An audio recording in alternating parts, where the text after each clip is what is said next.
2 years. And how do you go about doing the research? Are you interviewing people? Is it scholarly? Yeah. Like, how do you go about thinking through these kinds of questions? So it depends on the book. That was one of the reasons The Power of Glamour took so long, was that was a very hard question to answer, because you can't just ask people about glamour, and you can't go to the glamour section of a library. So there was like a lot of fits and starts. And however, this book is a little more straightforward.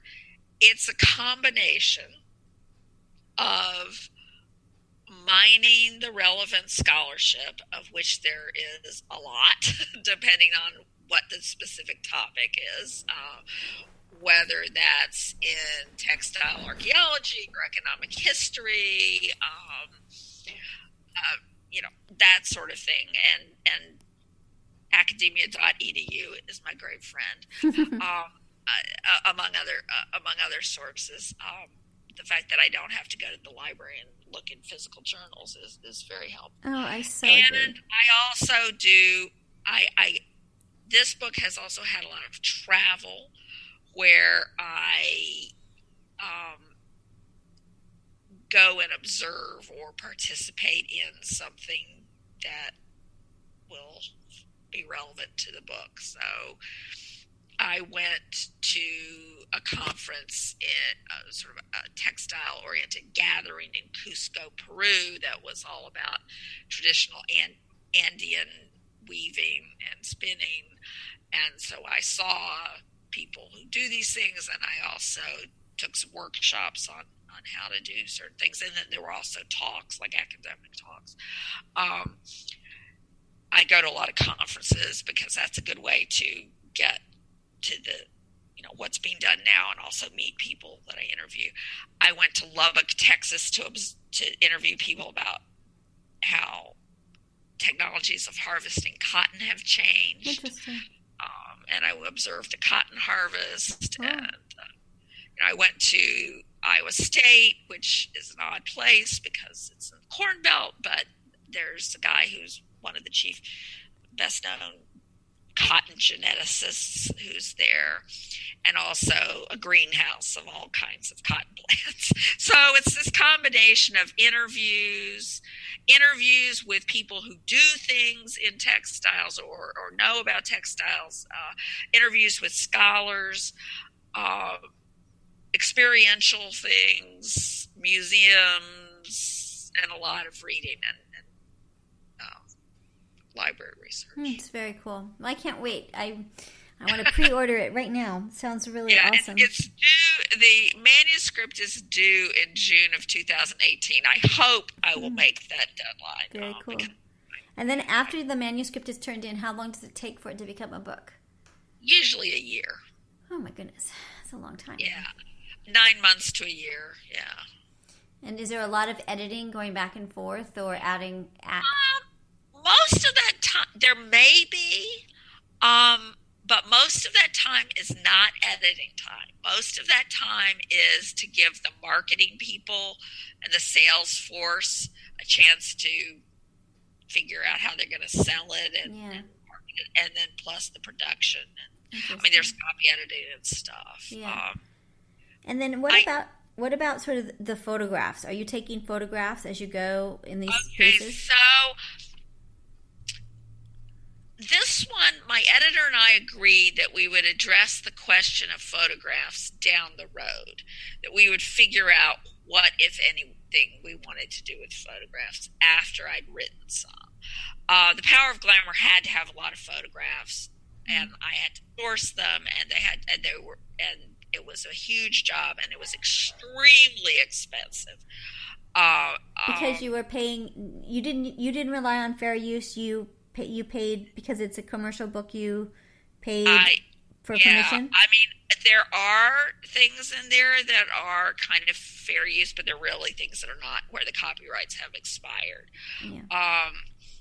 I did not rely on fair use because it's a commercial book. And you were worried. You didn't want it to get hung up by somebody who was upset. Yeah, and even things, there were things where there were photographs that I wanted, particularly like I wanted to take things from, ideally I would have, like, there's this, I don't know, it's like 1930 Joan Crawford movie that has this sequence that I would have liked to take something from that was not in the studio's publicity stills. So I couldn't obtain it the normal way. Well, the studio doesn't care about, I mean, maybe they could get $100 from me, but it's not worth the 16 lawyers they have to get involved. Right.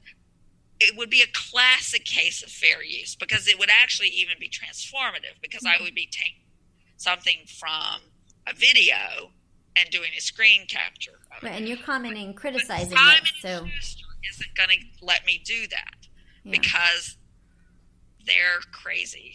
I mean, I don't know if they're crazy, but commercial publishers, they're just nervous. Well, they're nervous, right? Because I had 2 books published by Simon & Schuster, The Future and Its Enemies in 1998 and The Power of Glamour.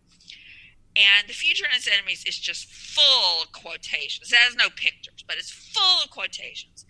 And they're all fair use, and it was no problem, and nobody batted an eye at it. Right.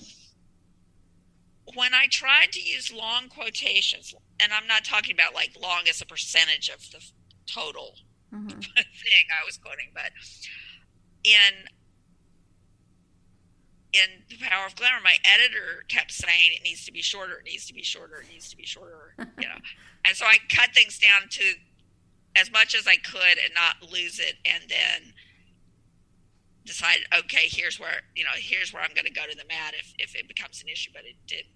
The only thing was I did have two lines of a song from like 1928, and the lawyer said I should just cut it to 1. And really?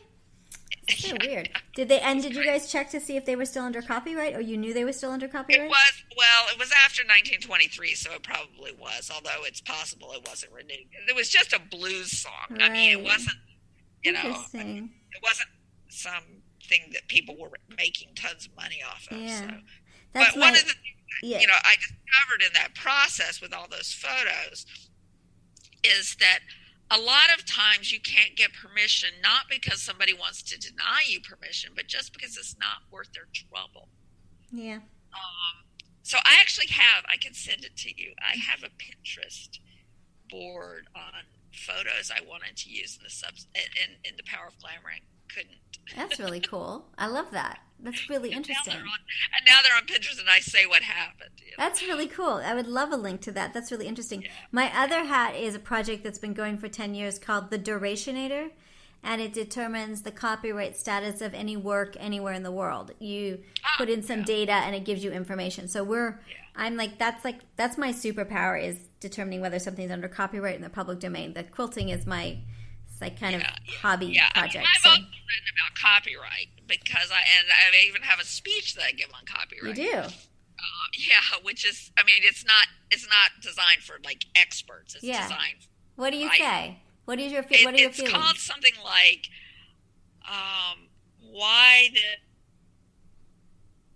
it's called something like why this professional writer is in favor of generous fair use and short copyrights, and you should be too, or something like that. Interesting.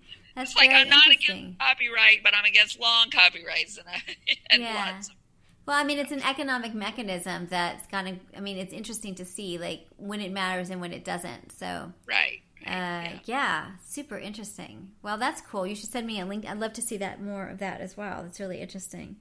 Yeah. Well, I think you're so super cool. I like your stuff. This is so great. I can't wait to read. If you need an average person to read your new book, I am so your girl. Actually, I could use that, so I'll keep that in mind. Yeah, I love it. I think it's so great. I could use somebody who thinks they would like the book. Yeah. But to read it, it's kind of weird, but it combines a lot of my interests. So. Who do you think your audience is? Like, when you're writing, are you thinking about who your audience is in terms of your style or how in depth you're going? I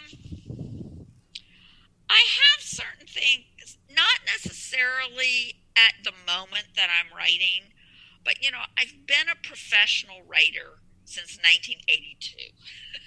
So I have a lot of things ingrained in me, and most of the writing that I've done has been for an educated but not expert audience. Yeah. Whatever it was that I was doing. So so I tend to assume a high level of intelligence, but not necessarily expertise. That really comes across in your writing. The bits that I've read, I always feel like you're not insulting me. You're not saying something making me feel like I'm stupid about stuff, but I'm learning stuff. And I feel, I'm a way overeducated, way too many degrees, kind of stay in school kind of girl. And I found it really readable, super readable and super accessible, but as you said, and not in kind of like grown-ups talking as opposed to you talking down to people, Right, so right. I really liked that about it. Often stuff that I had to learn, that I didn't know, a year ago or whatever.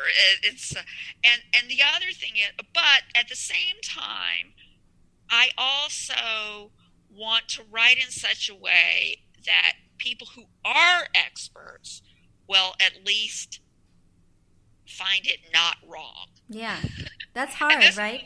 For 6 years, I wrote every 4 weeks an economics column in the New York Times, and that formulation came out of that, because I was writing. It was like a science column. I would write about a paper or somebody's work, and I would interview them, and I would write it. And in a 900-word column, you're not going to be able to get into the nuances, right? Even the nuances you would get into in a 2,000-word popular piece. It's not just a matter of going from the scholarly to the general. It's also just length. Yeah. So my goal was to be not wrong.